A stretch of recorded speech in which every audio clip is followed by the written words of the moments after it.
L'architecture, c'est le monde dans lequel on vit, c'est le cadre de vie, c'est ce qui permet aux êtres humains bien de se développer, c'est ce qui conditionne aussi nos parcours de vie et nos réussites. L'architecture, comme l'éducation, c'est quelque chose qui est totalement transversal, qui fait qu'on peut réussir ou non ses études, qu'on peut trouver ou non un métier, qu'on peut réussir ou non sa vie sociale et sa vie familiale.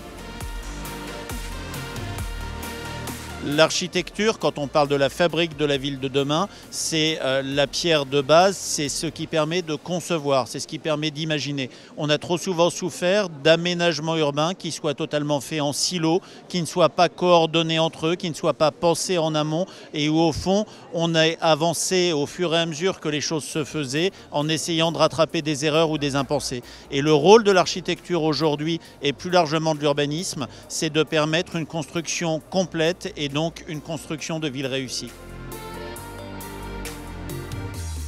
Bien souvent, la question des relations architectes-élus locaux repose sur la confiance, sur l'écoute mutuelle, sur le fait d'un côté d'avoir un décisionnaire et de l'autre un sachant, et jusqu'où l'un est prêt à écouter l'autre. Après, les collectivités locales sont de plus en plus confrontées à une perte de moyens, à une raréfaction de leurs moyens financiers et humains, à un manque d'ingénierie réelle. Et moi, je crois énormément au rôle des architectes en accompagnement des collectivités locales qui n'ont plus les moyens en interne d'avoir la capacité d'expertise et qui donc auront de plus en plus besoin, sur un lien de confiance réétabli, de pouvoir travailler avec les architectes.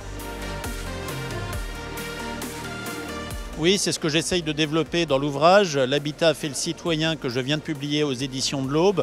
Le logement est constitutif de nos réussites, de nos parcours de vie. C'est le premier poste de dépense captive des Français. C'est un poste de dépense qui est d'autant plus important que l'on est modeste et qui n'a cessé d'augmenter sur ces dernières années.